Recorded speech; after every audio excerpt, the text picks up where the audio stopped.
afternoon and a very warm welcome to the afternoon edition of day one of the Public Sector Debate Competition. We're happy to have you join us for this milestone staging, including those of you who are joining us online. I'm Aniki Clark, Communication Lead in the TIU, and it's my pleasure to be the host of this match this afternoon. But if you're just joining us, you missed an exciting morning, right, judges? Yes, it definitely was an exciting morning, and we had the Water Resources Authority winning the first match, followed by the Ministry of Justice and Constitutional Affairs winning the second match.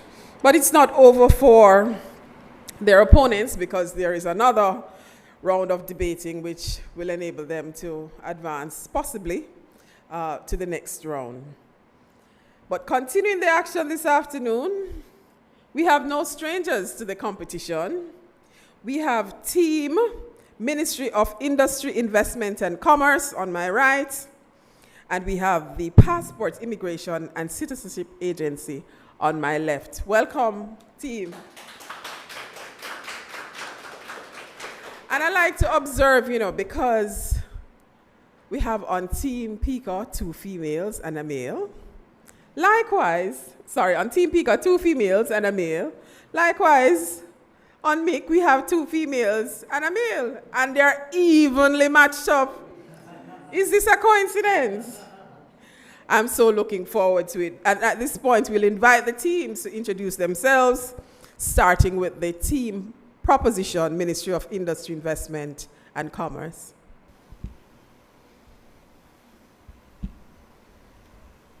Good day, everyone. I am Siobhan Miller, the Senior Economist at MINC. Good afternoon. I am Deshanelle Douglas, and I'm within the MSME division. Good afternoon, everyone. My name is Carrie-Ann Duffus. I am the Executive Secretary to the Permanent Secretary in the Ministry of Industry, Investment and Commerce. Thank you very much, Team MIIC, and we now invite Team PICO to introduce themselves. Good afternoon, everyone. Jervy Ennis from PICA. Good afternoon, everyone. Jordana Lindsay McNee from PICA. Good afternoon, everyone. Tiffany Daly, representing PICO. Great. So we have Team PICO down, and they will be debating the moot, Industry, Investment and Commerce for, and Passport, Immigration and Citizenship Agency against the moot. Be it resolved that government services should be quickly digitized, prioritizing online access over face-to-face service delivery. A very interesting moot. And at this point, the persons to judge that moot and the arguments are from our partners, the Jamaican Association for Debating and Empowerment. Jade, judges, I will now ask you to introduce yourselves. Thank you so very much, Aniki. Ladies and gentlemen, I'm Jermaine Barrett. I'll be the chair adjudicator for this match. Good afternoon, everyone. I'm Kalisati Vasa. I'll be serving as a wing judge for this match. Good afternoon, everyone. My name is Jerome Reynolds, and I'll also be serving as a wing adjudicator for this match.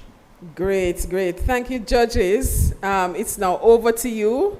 And all I'd say at this point is best luck, teams, and I will be listening to the arguments.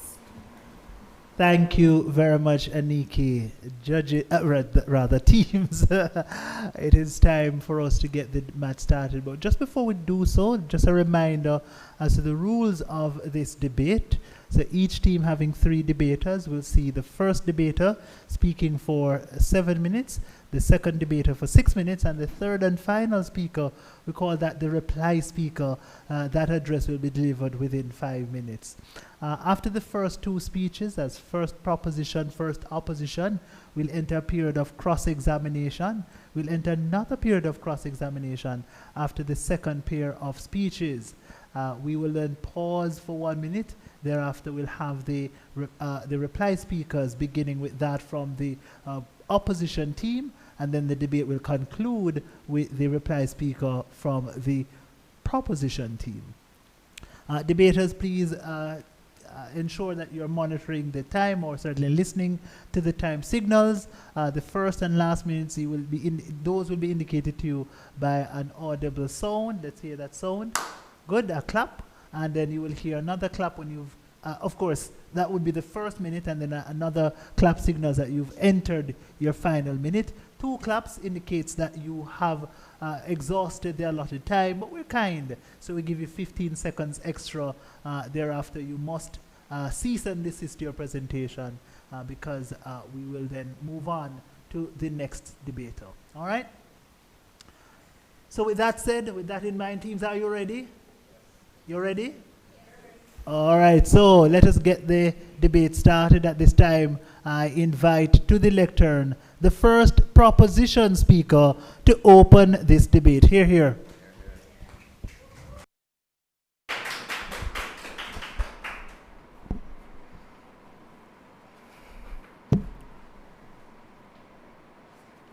Most Honorable Chair, distinguished judges, or worthy opponents, good day. 1, 2, sometimes 4 hours waiting for your name or your number to be called, only to hear, come back tomorrow. Honorable judges, that is not service excellence. That is dysfunction disguised as normalcy. We firmly support the motion government services should be quickly digitized, prioritizing online access over face-to-face service delivery. For government services, we refer to routine public transactions such as tax payments, permit applications, and the like.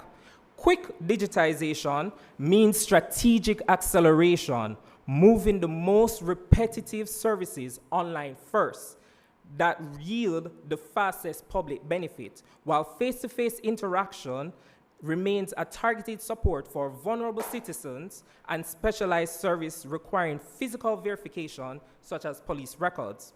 Notably, we are not removing human contact. We are removing unnecessary bureaucracy.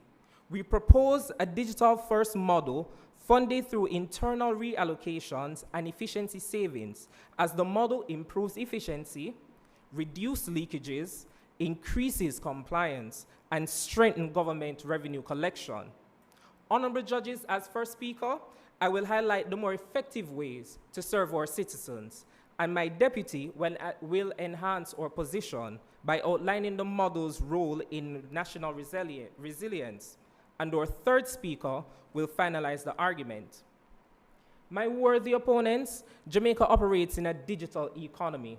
Businesses are online, banking is online, and education is increasingly online. Not at this time. The OECD's Digital Economic Outlook 2024 posited that governments placed in digital transformation at the center of modernization saw streamlined processes, improve agility, and create more responsive public services. So why should the government uphold manual systems that are riddled with duplications and delays prone to human error? Digital-first systems are efficient, eliminating wasting time with data verification since records are stored centrally and approvals are faster. For every dollar lost to inefficiency is a dollar stolen from healthcare, education, or infrastructure. The opposition will claim digitization excludes vulnerable people. Not at this time. But let us examine who is already excluded in a face-to-face system today.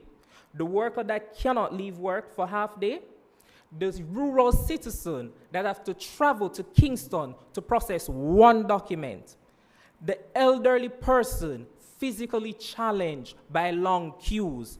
You, me? Honestly, physical systems are not automatically inclusive simply because they are traditional and human contact is there. In many cases, these are barriers. A digital-first model removes these barriers because services become accessible from anywhere, at any time, without transportation costs and without repeated visits. Simply put, The government is not proposing the removal of access. We are widening access for the majority while concentrating physical resources where they are truly needed. Through the digitization of government services, we become more citizen-centered, more scalable, and more convenient for the ordinary Jamaicans. You may go ahead with your POI. If physical systems are inherently exclusionary, why do many vulnerable groups still rely on them as their most accessible option today? Well, if you had noticed, I mentioned that the physical system would have been a secondary option as opposed to the first. We are proposing a digital first model where the persons that rely heavily on physical services will get the care and attention that they truly need. I continue. Honorable judges, you may ask what causes the most delay in public client-facing systems. The simple answer is paper-based systems are inherently opaque, meaning files disappear, records can be manipulated, processes become invisible behind counters and filing cabinets. On the other hand, digital systems create verifiable accountability and auditability as every transaction leaves a trace. The OECD noted that digital governments improves openness, transparency, oversight, and trust by allowing governments to use data as a strategic public asset. Therefore, applications can be tracked in real time. Approvals can be time-stamped, not at this time. Spending can be monitored, and irregularities can be detected faster. Digitization does not merely improve service delivery, it promotes public resources and makes government more accountable to its citizens. Now, our worthy opponents may allude to implementation challenges, but the question my worthy opponents should truly ask themselves is whether Jamaica can continue losing time, money, productivity, and public trust by preserving an outdated system. The answer is clearly no. So we ask this House, how long must Jamaicans continue to hear, come back tomorrow, for services that should have been completed today? How long must productivity be sacrificed at the helm of paperwork? How long must transparency be buried behind filing cabinets, not to mention Fine 13?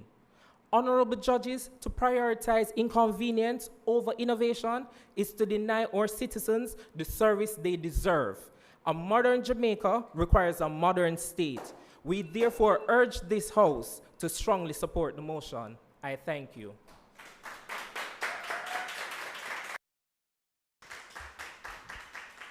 We thank the first proposition speaker for the delivery of his speech. We now invite the first opposition speaker to open the case on behalf of Team Opposition. Hear, hear. Hear, hear.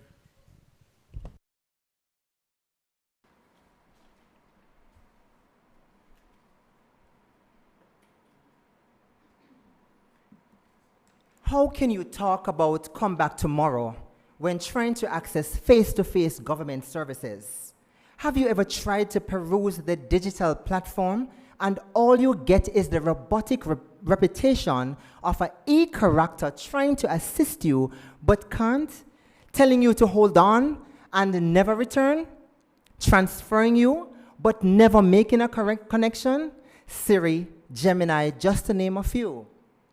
Rural persons who will have to pay to travel but can't afford digital services, data services.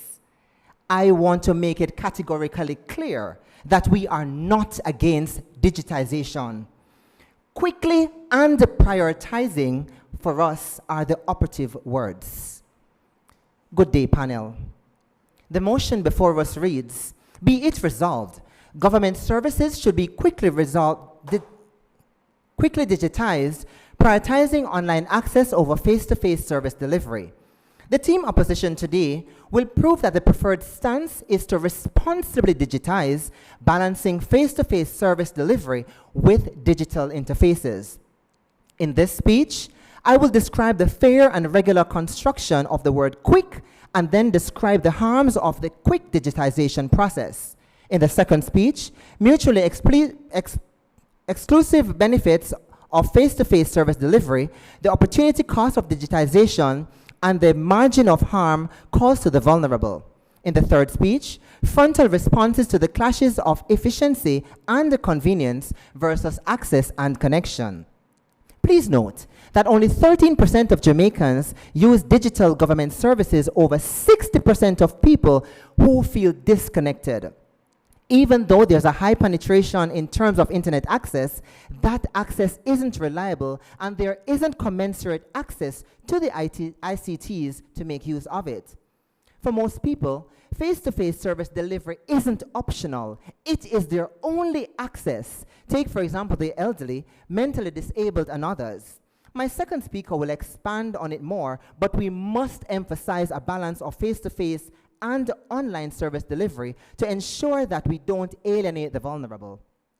Quick prioritization leads to poor implementation. When read together, the words quickly and prioritize suggest a digitization policy that would consume a larger share of resources comparative to allocations for face-to-face service delivery for a relatively short turnaround time. The opposite of quick here is responsible, prioritizing readiness, infrastructural build-out, and legitimate interests. A quick process can cause poor results for two main reasons. The government does not have the capacity to facilitate this transition itself. This means we're likely to subcontract private IT firms to do it, and the legal process of gaining permission for third parties to process data is long and individualized. The procurement process is fundamental to ensuring that you get value for money in services rendered. The amount of money government has at its disposal is not the most instructive factor in determining the quality of the digitization process one or more firms may offer, but rather careful consideration, analysis, comparison, and open building processes which are not quick. During Jamaica's COVID-19 care program, roughly $2 billion Jamaican dollars was rapidly disbursed, but the Auditor General found that millions went to ineligible recipients due to the weak verification system, illustrating how speed can undermine accountability in public spending.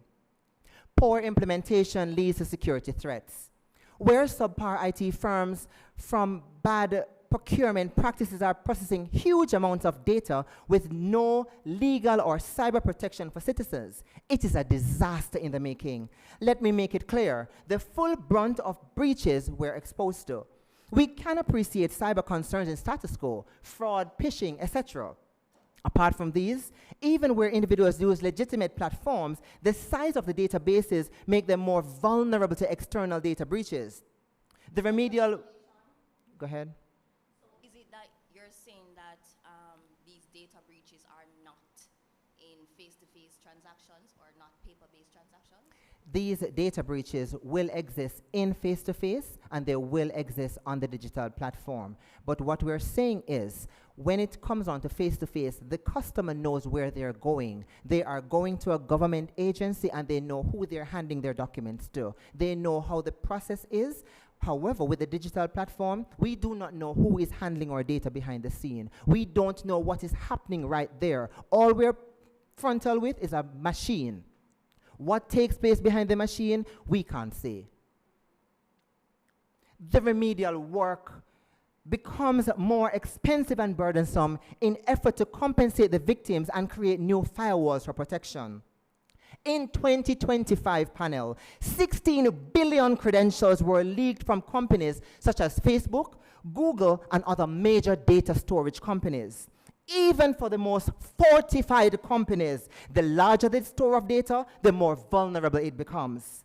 When an unprepared, unready population is forced into a digital platform, my opponents, irresponsibly and quickly, the security risk aforementioned becomes worsened. First-time users of the digital platform are usually inexperienced, making them more vulnerable to fraud. Phishing attempts and false flags need not to be well designed to successfully corrupt their data. Similarly, we understand that close friends and family members entrusted the process of putting sensitive data also to be the source of breach. On moral impact, this policy asks citizens to waive their right to a sovereignty over their data to utilize a system where they are more exposed to breach. The social contract only empowers the government to curb rights when they are protecting the citizenry. Moreover, we believe government compliance is also at risk. If the elderly are accustomed, for example, to paying their taxes physically and are deeply averse to online platforms, then they are likely to respond poorly to mandatory regimes of data transfer to the virtual platform. One can recall NIDS, the NID system, and the proposed mandatory acquisition. The opposition rests.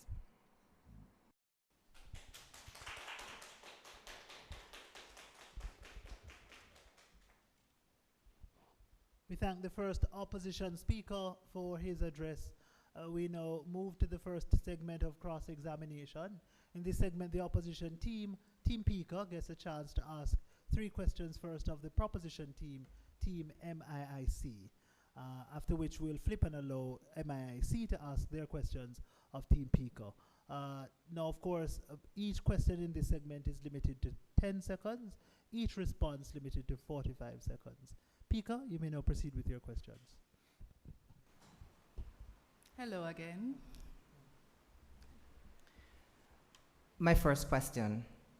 Why can't citizens access the benefits of a hybrid system without prioritizing digitization?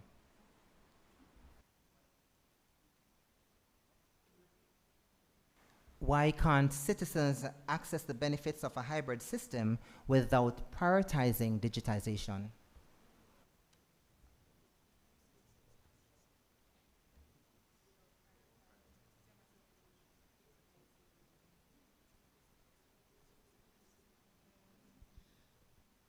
My opponents, our proposal is an hybrid system.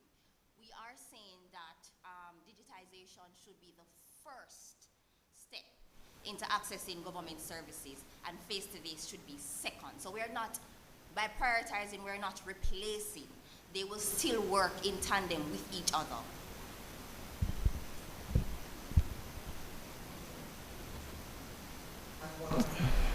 My next question. At what point does speed becomes reckless in public sector reform?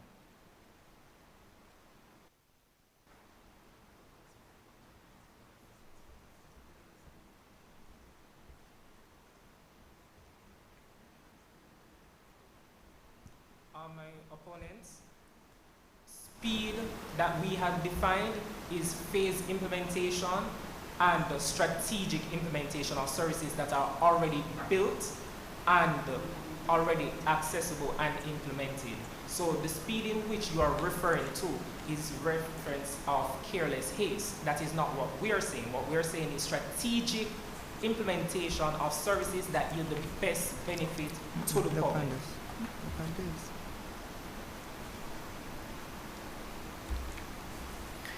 You cite reductions in processing time, but can you quantify how often Jamaica's existing digital platforms experience downtime, system errors, or backlogs due to technical failures?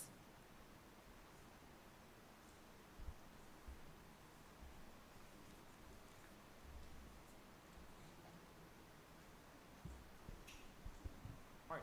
So in terms of system downtime and the failures, last time I checked, the same discrepancies or challenges that are plaguing the physical system in terms of electricity outages and other challenges that you may face with records being misplaced, that is not going to be possible in terms of the digital system, as the focus is on cloud backup as well as resilience and the ability to recover faster.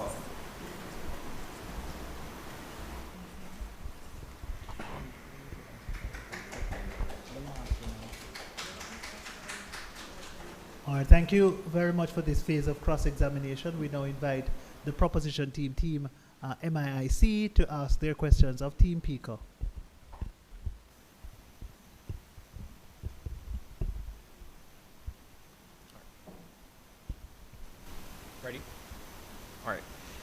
What cheaper long-term solution do you offer to reduce administrative waste and revenue leakages?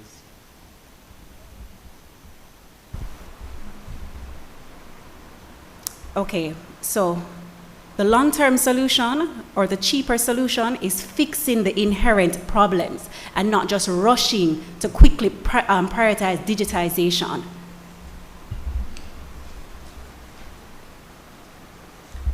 Adding to that, rushing digitization raises concern about data privacy, cybersecurity, and system failure.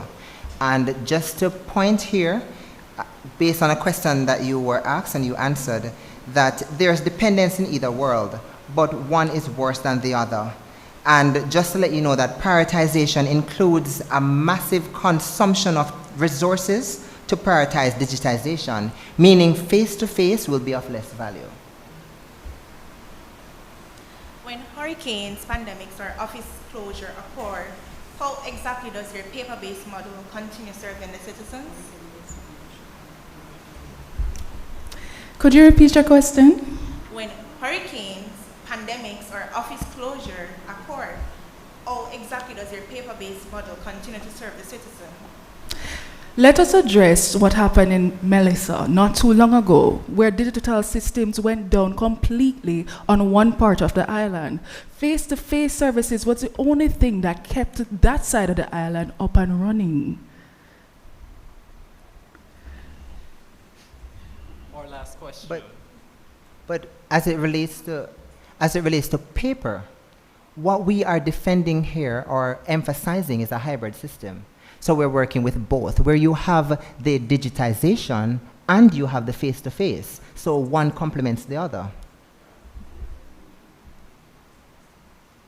My final question. Beyond telling us that digitization has challenges, can you identify one reason the current manual bureaucracy is actually better for citizens?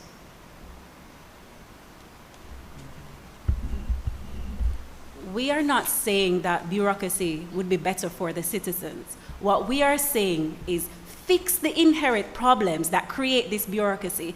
Otherwise, we'll be transferring this to the digital world. We'll be digitizing the delay, and the same problems will persist.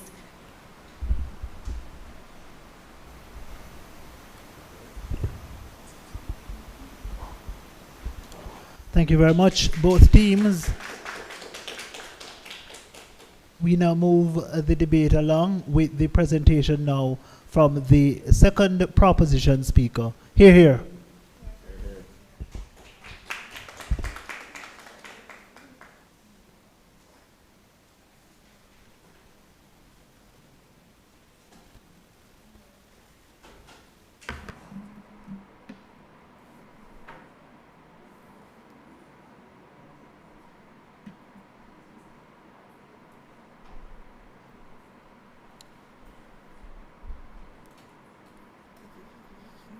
Esteemed adjudicators, worthy opponents, radiant audience, good afternoon.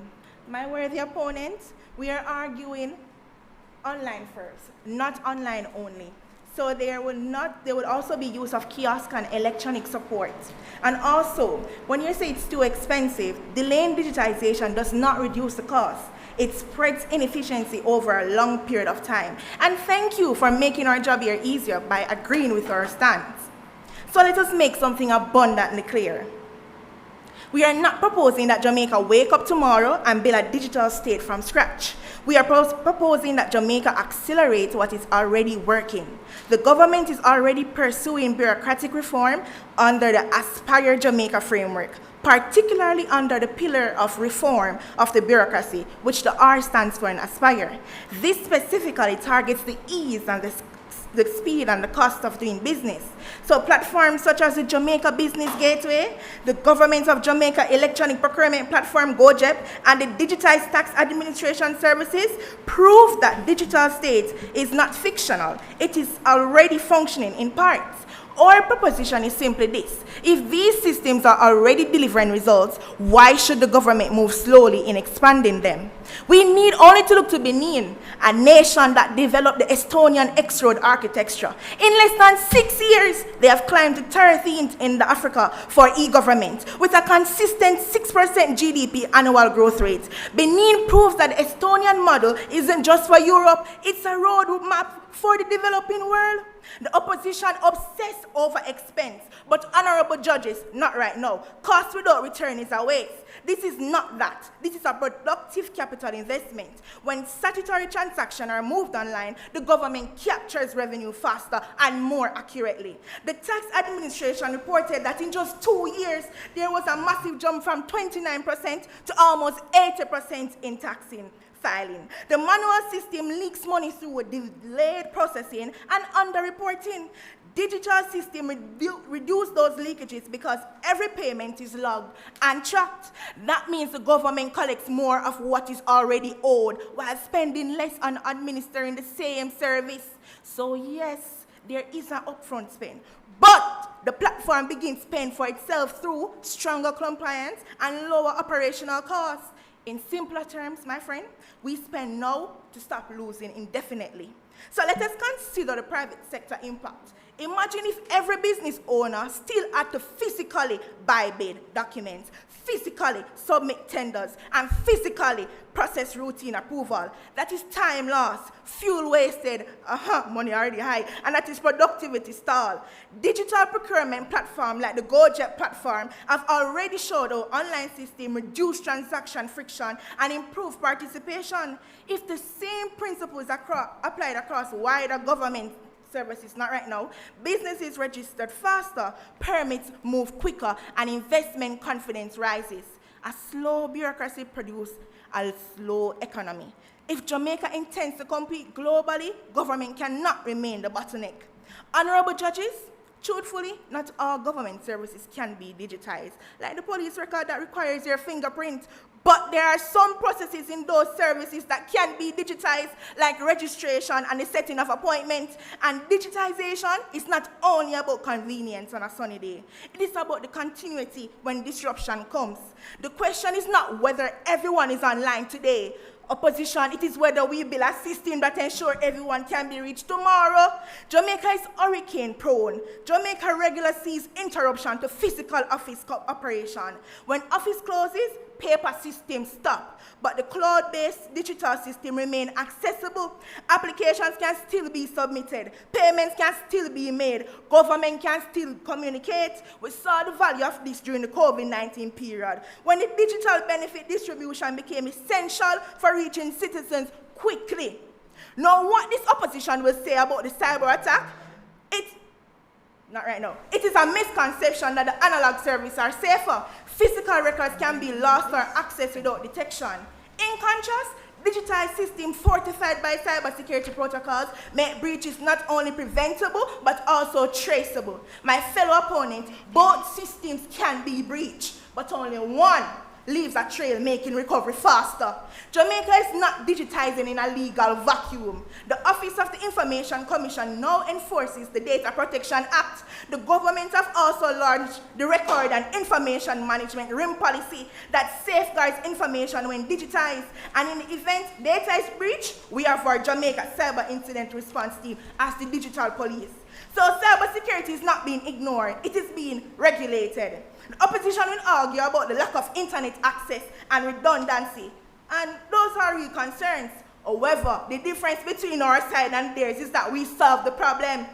They use it as an excuse to do nothing. The government has already invested 800 million Jamaican dollars to restore and modernize connectivity through the public Wi-Fi initiative. So citizens are able to utilize the Picker Passport Renewal Service using the said Wi-Fi from the communities. Additionally, electronic support is provided through live agents when assistance is needed. So when the opposition come and argue that there will be loss of jobs and no human interaction, lie them a tell. Because employees will be upskilled and human interaction will not be limited to face-to-face.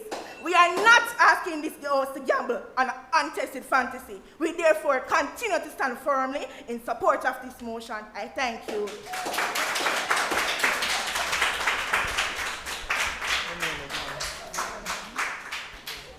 We thank you for that energetic speech.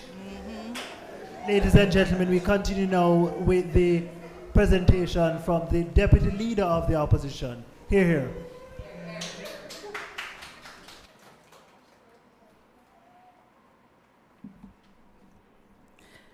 Good afternoon, judges. Proposition. Did you know that Estonia took 30 years for them to fully digitize their systems? You know why that is? It is because they prioritize access over just quick digitization. Additionally, PICA is doing a balanced approach in how we have both online systems and in-person systems. Thank you for highlighting. The government asks its House to accept a version of quick digitization where online access is prioritized over face-to-face service delivery. At first glance, this sounds like progress, but when examining the Jamaican reality, it becomes clear that this approach is not just premature, it's exclusory. As Speaker for the Opposition, I will reinforce our case by demonstrating 4 key areas. Firstly, face-to-face service delivery is not optional, it is essential. Secondly, efficiency cannot justify the deprioritization of face-to-face service delivery. Thirdly, quick digitization carry heavy opportunity cost. And finally, who benefits versus who is harmed? Government services are not like private apps or online shopping platforms. They are the primary ways that citizens access their rights, whether it be healthcare, pensions, identification, or social support. Face-to-face interaction provides something digital systems cannot fully replicate: human understanding, extrapolating social cues, emotional intuitiveness, and intricacies like facial expressions and body languages. Face-to-face communications help to bring stronger relationship through understanding, mutual respect, which are conveyed and perceived in real time. It also creates memorable experiences where citizens can feel uniquely valued and understood. Therefore, maintaining a balanced level of service delivery, digitization, and face-to-face is best. Let us address the government's strongest claim: efficiency. To the government, I ask, efficiency for whom? The government has a responsibility to protect minority rights in policy decisions. Even if we accept the framing of non-digital citizens as a minority, we contend that there are a considerable minority who, by nature of their digital deficiency and heightened vulnerability, are actually owed a larger burden by the government in ensuring that majority rule doesn't bar them from the free and unencumbered participation in society. When the government proposes prioritizing online system, it is not just introducing convenience, it is redefining access. This shift is dangerous. The 2024 Jamaica Business Development Survey reveals that 32.44% of the respondents use digital technology daily and understand its benefits. Why should those who prefer face-to-face service delivery be forced into rapid digitization when the hybrid option is working?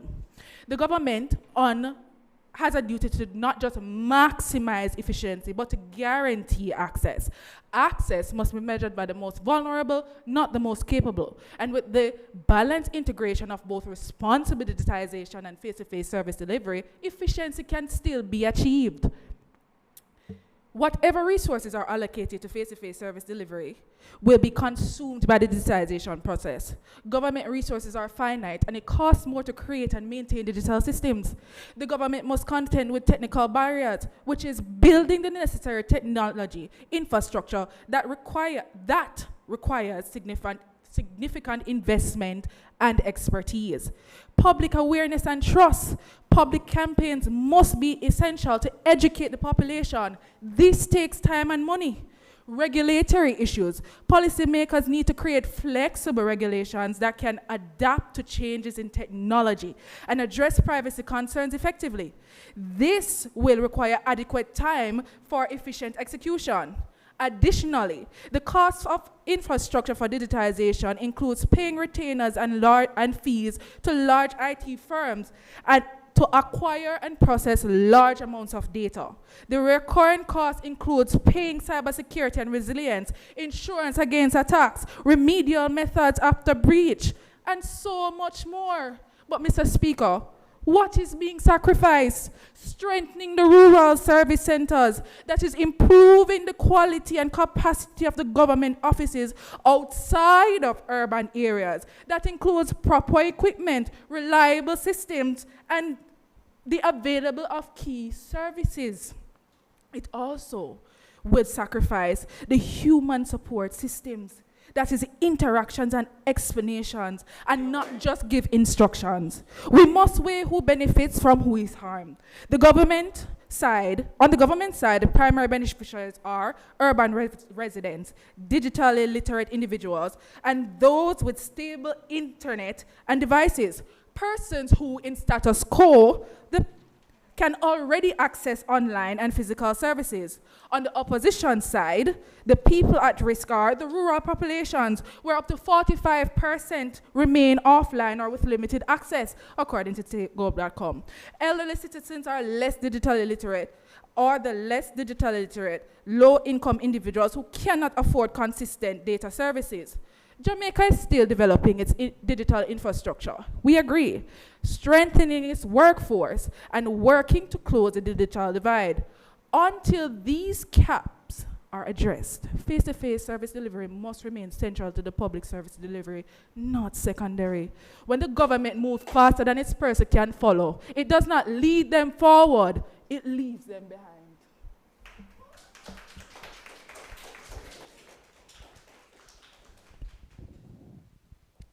Thank you very much. Second speaker on team opposition, that's Pika.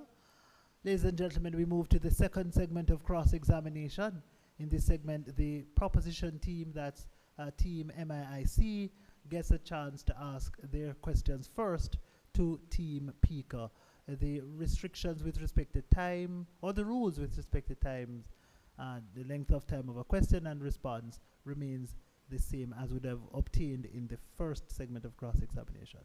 All right, so let's get started. At this time, I invite the questions from Team MIIC to Team PICO. Thank you, judges.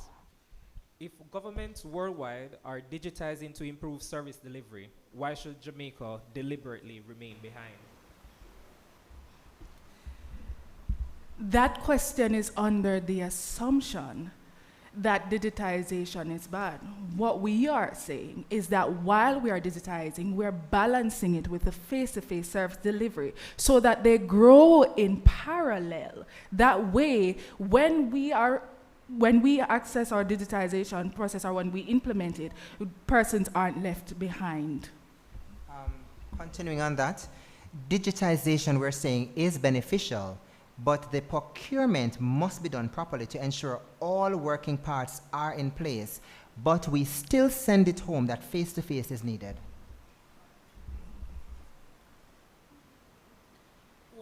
What is a balanced level of service delivery? Provide an example how this can be done. Repeat the question. Provide an example of what balance of service delivery is to you. A balanced approach to service delivery simply means that, yes, face-to-face will exist, but we will improve the face-to-face structure where there is documented time frame for collecting, documented time frame for processing applications, and it's also balanced with, I'm so sorry.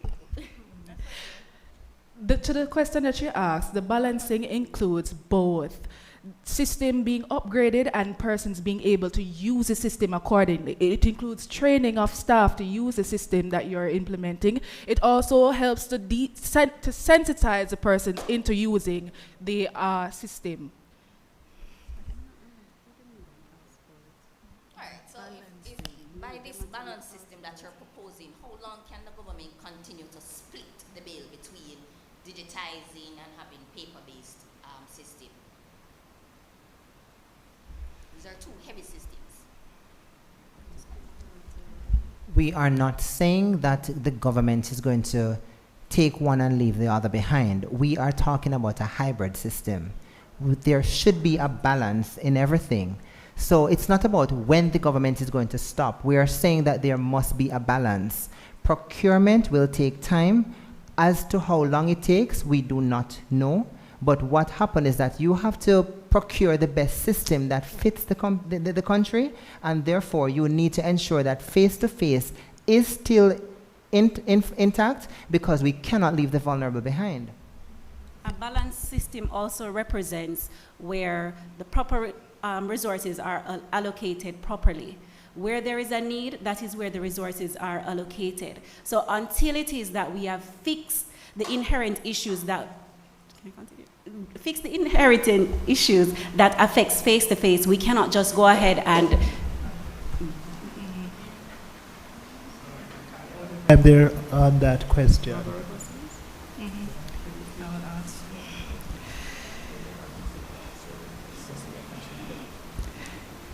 All right, so thank you very much, Team MIIC, for those questions. Thanks, Pika, for those responses. Pika, you may now ask your questions of MIIC.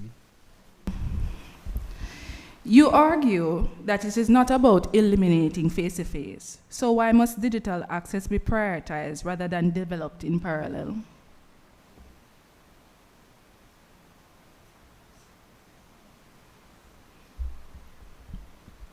So the proposition is saying that digitization will be accelerated, improving on the systems that already exist. We are not saying that the face-to-face model will be left behind. It is literally the second step. Should you encounter challenges in the digitized model or digitized platforms, you have the option to visit the branches and get the care and attention for these difficult cases or the vulnerable citizens that may be affected whenever they encounter challenges. How do you define phases, and how is that synonymous with quick?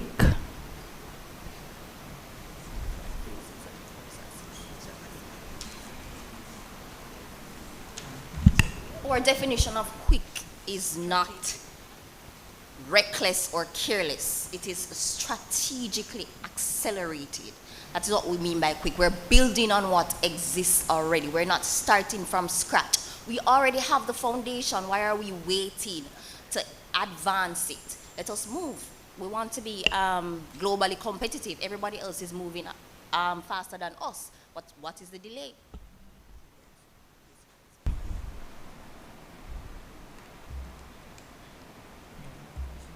Mm-hmm. Many high-performing economies maintain hybrid service models.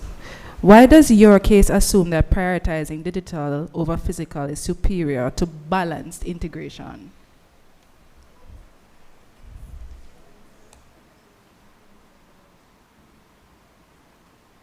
Well, you would have conceded to our point to say that you're proposing a hybrid structure.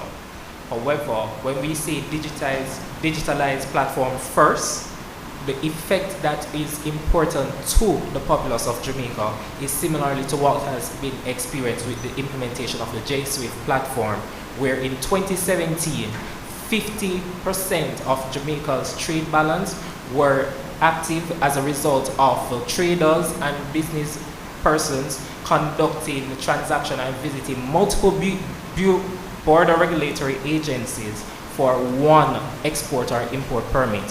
However, since the implementation of said platform, by 2024, we have seen an improvement in Jamaica's export and import figures by 80%.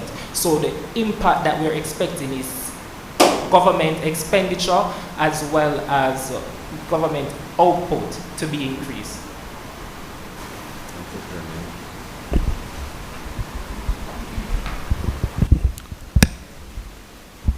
And with that, ladies and gentlemen, we've come to the end of the second segment of cross-examination.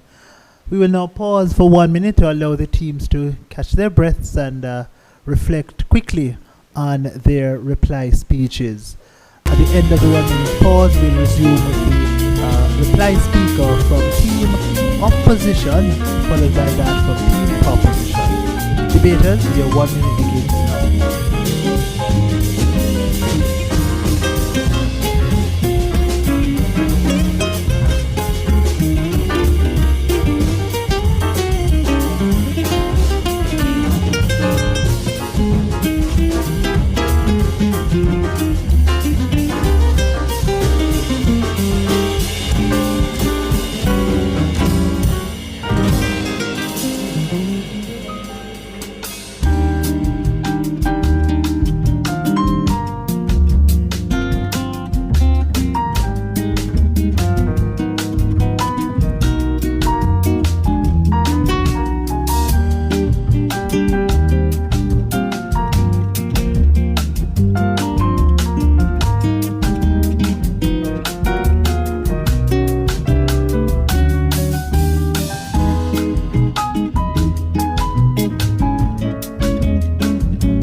Ladies and gentlemen, we are now ready to hear those final submissions on behalf of the respective teams in this debate. Let us now welcome the reply speaker from the Passport, Immigration and Citizenship Agency rather. Let's make her welcome. Here.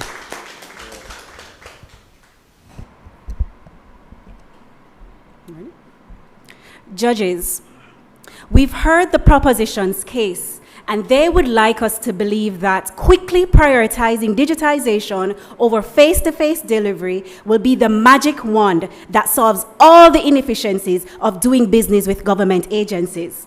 However, they have failed to prove that Jamaica is ready for this great change or show how the current issues will be resolved. They have failed to show us why this must be done quickly and why should this be a priority over face-to-face service delivery. Jamaica needs safe, phased, inclusive digitization and not a rushed first world model that will create exclusion, waste, and weaker services. Judges, quick cannot be slow. The proposition will try to tell you that quick still includes proper testing, phasing, training, building out strong online safeguards. But panel, if these things are done properly, then the process is no longer quick. It is careful, staggered, and gradual. That is time intensive. That is a model of the opposition and not theirs. You cannot have it both ways. If they slow it down and gradually implement these changes, they're no longer defending this motion. But if they keep it quick, then they must cut corners. And we ask, what corners are you willing to cut?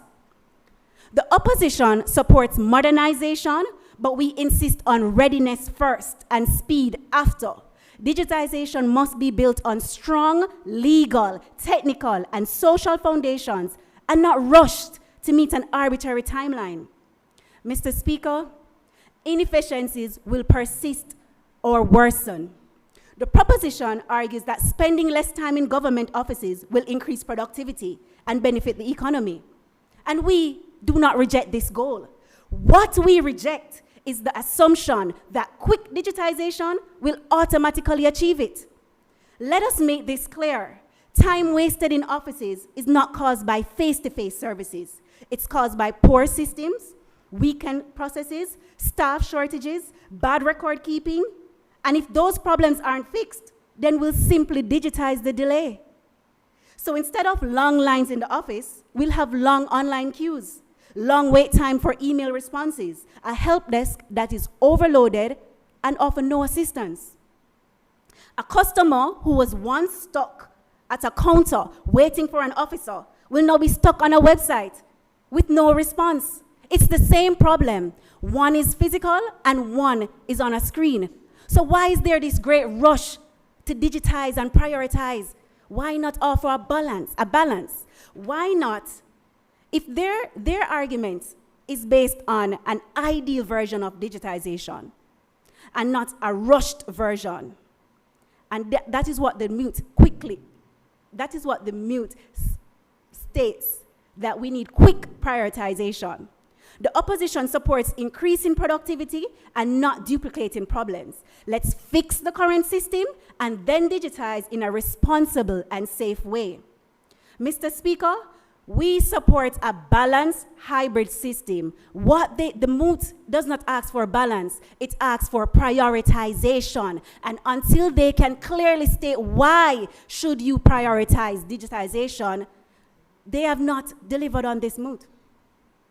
Readiness is not a measure by how many people own smartphones or by internet penetration. Readiness is having strong data protection, cybersecurity safeguards, and having reliable systems. We need fair procurement, transparent vendor selection, and trained staff. We need a strong foundation of systems before forcing everyone online. And if human assistance is still needed, why make it secondary? Why make it harder for the vulnerable to receive this service they need? Prioritizing digitization creates a two-tier system, and this is what they fail to acknowledge. One system is faster for the digital ready, and the other is slower, weaker for those who cannot navigate online. Why should some people suffer while others benefit? Public sector must be built around the public and not only the digitally ready.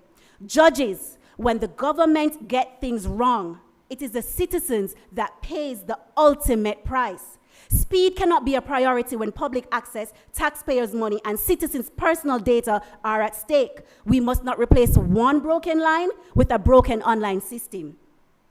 Government services must serve the entire public and not those who can afford access or survive without them. For those reasons, judges, this motion must fail.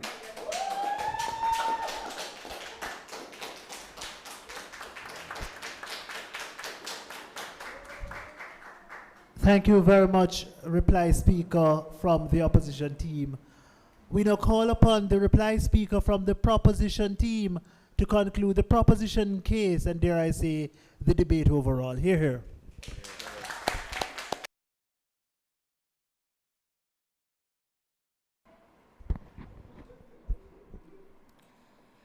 Ladies and gentlemen, good afternoon. To make one thing clear, we are not doing away with face-to-face service delivery. Prioritization does not equate to replacement. Team opposition will have you believe that by us prioritizing online access, we are choosing technology over people. Not true. We are not choosing technology over people. We are instead choosing a government that works better for its citizens. My first and second speakers would have so eloquently outlined our arguments, but let me reiterate for those in the back.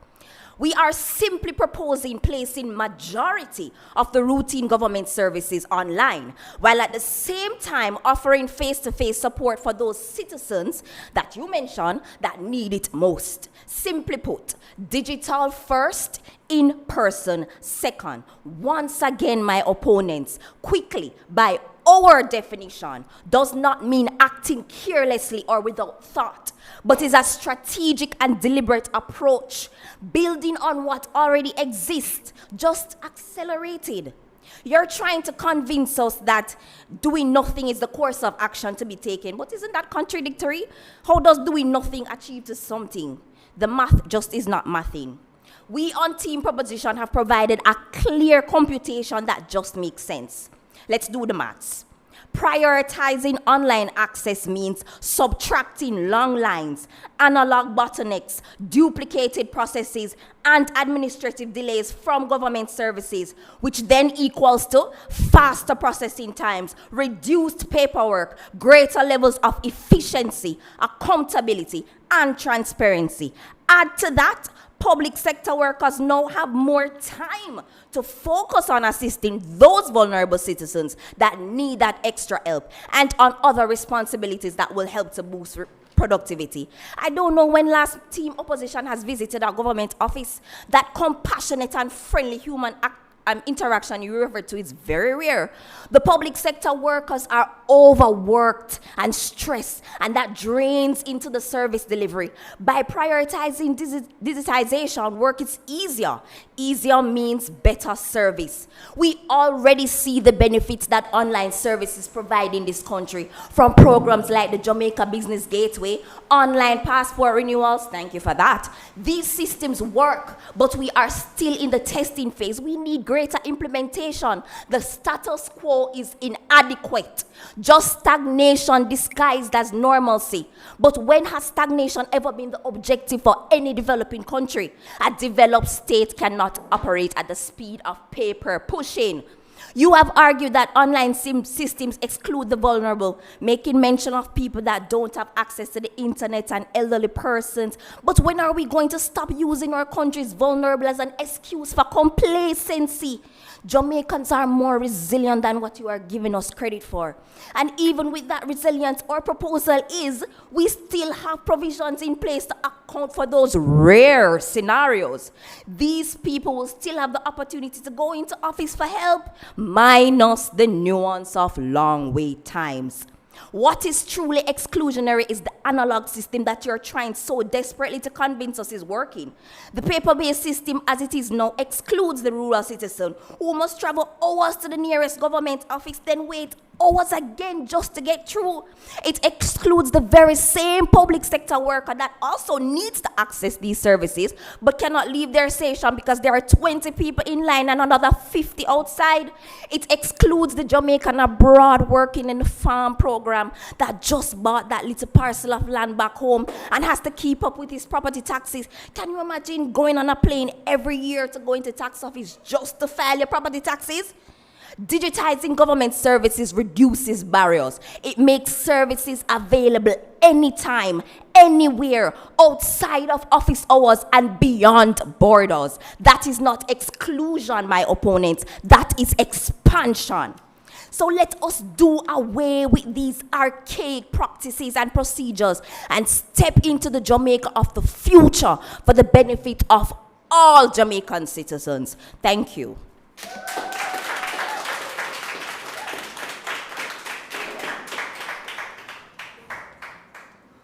Let's have another round of applause for the teams.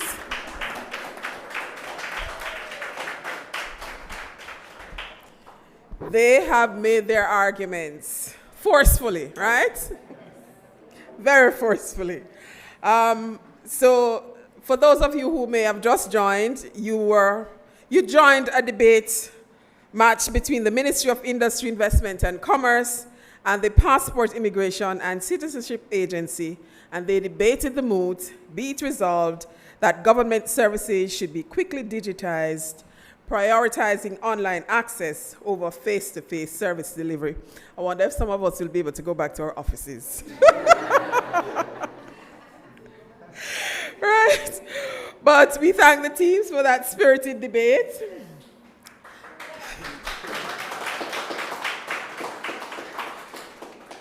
The judges will now deliberate and we'll use the time to refresh ourselves.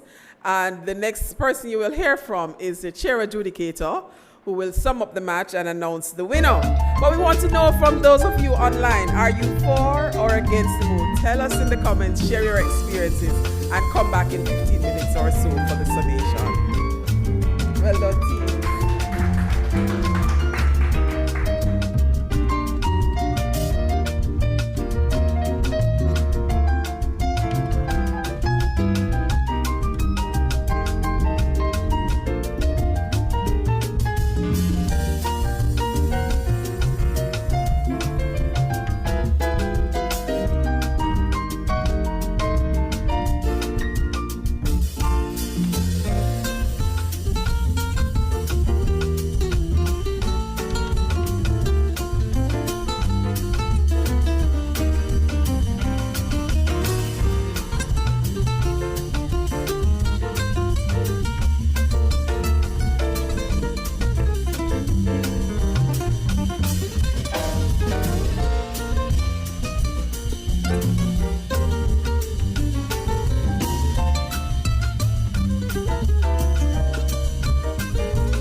Thank you so very much. Ladies and gentlemen, welcome back. We are at the segment of this debate where we reveal the outcome of the match, telling you which team has been successful in terms of the argumentation to pivot them into the first place spot in this match.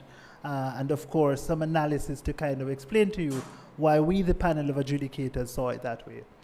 To remind you, we had the team Ministry of Industry, Investment and Commerce on the proposition side, and on opposition we had the Passport, Immigration and Citizenship Agency. And of course, both teams comported themselves commendably. So a round of applause is indeed deserving. The moot that was up for this debate saw us exploring whether we should be pursuing the rapid, quick digitization of the public service in aid of providing more options or options that are online in nature, as opposed to the pervasive face-to-face arrangements that exists across the public service, right? And Team MIC sort of contextualizes the need for that quick and rapid transition to the digitalized arrangement by saying, well, in the status quo as it exists, in the world right now, there are significant barriers to service quality and service excellence at large. So government offices and the spaces that avail itself for the use by the public are oftentimes congested. People have to wait long. I mean, we heard the Prime Minister speak about, standing and waiting or sitting and waiting for 1, 2, 4 hours, however long, people have to wait. And then the misery index is intense. People aren't being served to a sufficient extent in terms of the quality and proficiency that is befitting a public service that is ours, Jamaica's public service, right? Of course, Team PICA contends that there are some major concerns. They say the concern stems from the rushed, quick sort of a pursuit of digitization. They say that will leave many Jamaicans behind, elderly persons who are not as digitally savvy as others are. They will be left out. They say that other people who are, for varying reasons, not tech savvy, if you will also be placed at a disadvantage.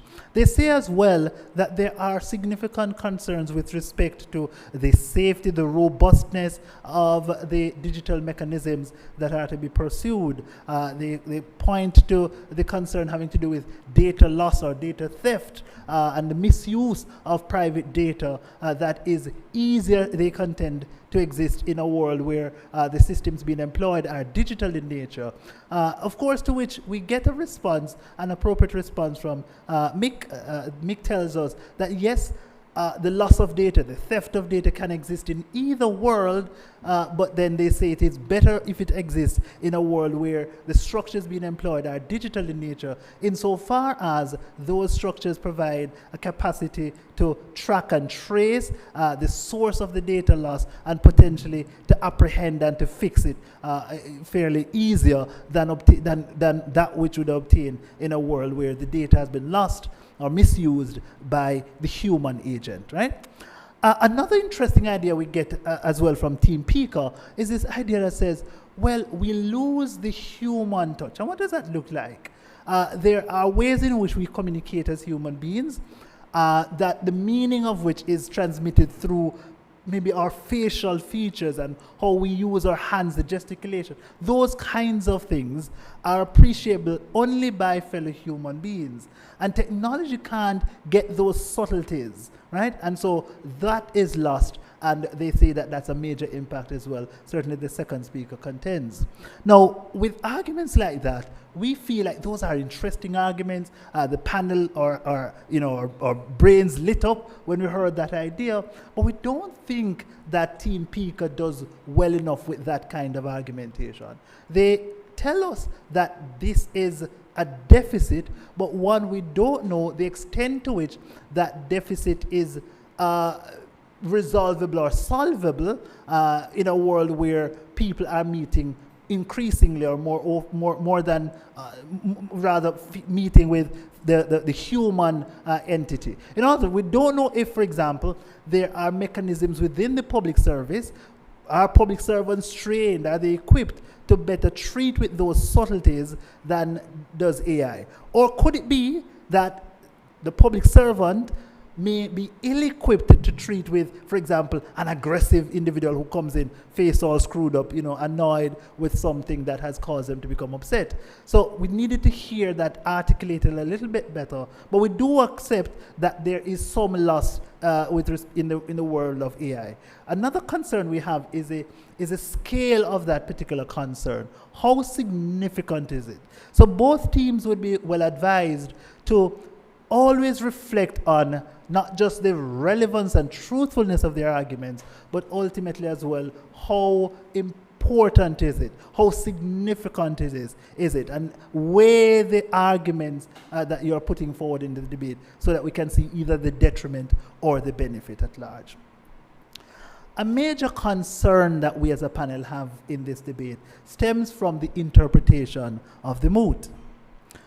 A moot that speaks about prioritizing one thing over the other, in this case that digitalization over the face-to-face kind of interactions, that kind of trade-off necessarily requires the proposition team to say they would prioritize, meaning they would put more resources, put more focus on, right, put more attention on one thing, which is, again, the online interactions, the digitalization, as opposed to the face-to-face interactions that exist to the extent that it exists in the public service.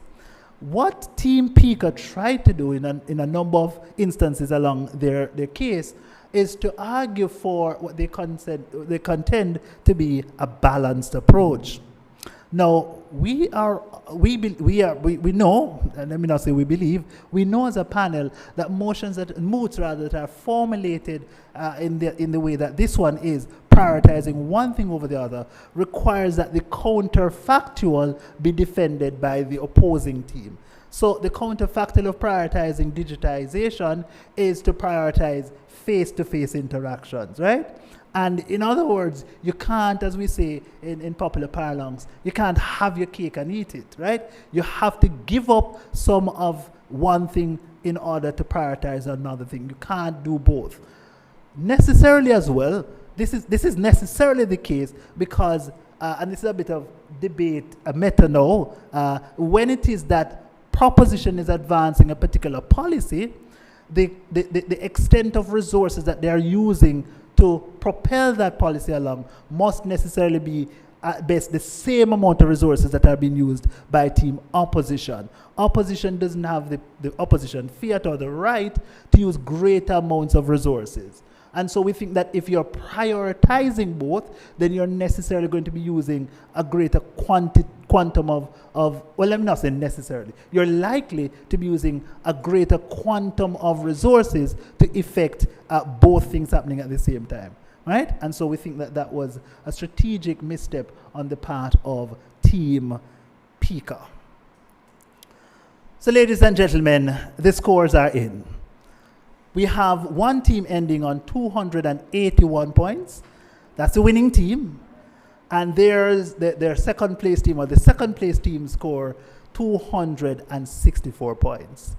Ladies and gentlemen, the winners of this match in round one of the public sector debate competition for 2026, they are Team Ministry of Industry, Investment and Commerce.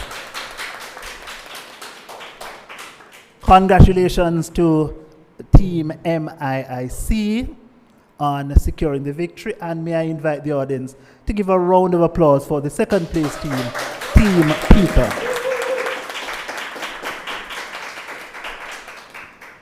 So, with that in mind, we have one more important announcement to reveal: the best debater. The best debater comes to us from the winning team, and that debater, ladies and gentlemen, is the one that really tied the ribbon nicely on the team's case. The third speaker from Team MIIC. And so with that, ladies and gentlemen, the team that secures the victory, and of course, successfully so, the team from the proposition side, team MIC or MIIC. Congratulations. We thank you very much for joining us, for staying tuned to this debate. We know you've learned, and we encourage you to continue the conversations about these very important issues that impact not just Jamaica's public service, but the society at large. Thank you so very much.